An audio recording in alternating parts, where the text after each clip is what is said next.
Hello दोस्तों, welcome to math गुरु। उत्तराखंड में आधिकारिक तौर पर अब NIS DELED का जो कैंडिडेटशिप था उसे कैंसिल कर दिया गया है। हालांकि ये फैसला एक्सपेक्टेड था क्योंकि सुप्रीम कोर्ट का जजमेंट आने के बाद से लगभग सभी राज्य ने NIS DELED को दरकिनार करने का फैसला ले लिया है।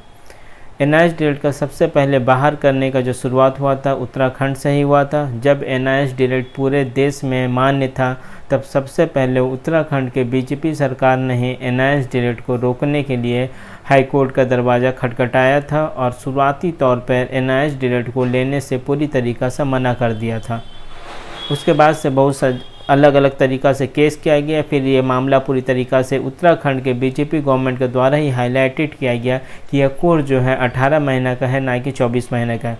उसके बाद इस 18 महीने और 24 महीने का नज़र सभी विरोधी पक्ष बोल सकता हूँ जो NIS के अगेंस्ट में था, उनका नज़र इस मामले में पूरी तरीक़ा से पड़ा और ये मामला काफ़ी ज़्यादा हाईलाइटेड हो गया क्योंकि इसमें डायरेक्ट जो है उत्तराखंड का BJP गवर्नमेंट इन्वॉल्व थी। उसके बाद से पूरे देश में यह हवा काफ़ी तेज़ी से बहा कि NIS DELED जो है 18 महीने का कोर्स है, ना कि 24 महीने से। उसके बाद सभी स्टेट ने लगातार NIS DELED के अगेंस्ट में केस हुआ, लेकिन हाई कोर्ट से जीत मिलती गई, लेकिन अंत में सुप्रीम कोर्ट में आके NIS DELED हार गया। उसके बाद से लगभग जो कि कुछ गवर्नमेंट, खास करके मैं BJP गवर्नमेंट का ही नाम ले लूँ, तो वो लोग चाहते थे शायद कि NIS DELED को फिर से इनवैलिड कराया जाए किसी भी तरीक़ा से, ताकि प्राइवेट कॉलेज वाले लोग को थोड़ा सा मदद मिले और ज़्यादा से ज़्यादा संख्या में जो है NIS से जो लोग DELED किए हो उनका डिग्री इनवैलिड अगर हो भी जाता है तो प्राइवेट कॉलेज से उन्हें डिग्री फिर से लेना होगा और उससे मोटी रकम कहीं ना कहीं प्राइवेट कॉलेज वालों को मिलेगी।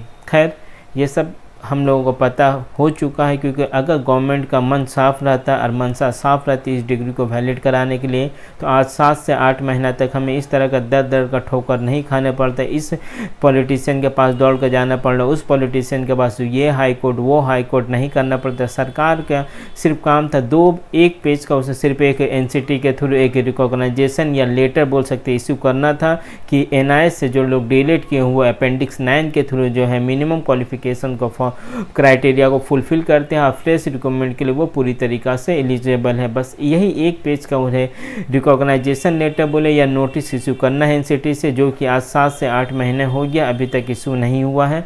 तो अब आस्ते आस्ते करके जहां अभी तक ये मामला इंटरनली ये था कि गवर्नमेंट इसके बारे में सोच रही है या कोई स्टेप लेगी, अब खुल कर जो है कहीं ना कहीं ज़्यादातर राज्य सरकार NIS DELED को बाहर करने का नोटिस भी जारी कर चुके हैं। जैसे कि हम लोगों ने असम के टीचर रिक्रूटमेंट वाले फॉर्म में भी देखा था, उसमें साफ साफ मेंशन किया गया था कि जो लोग NIS से DELED के वो लोग फॉर्म फिलअप नहीं कर सकते। अब आगे देखते हैं NIS का भविष्य क्या होगा।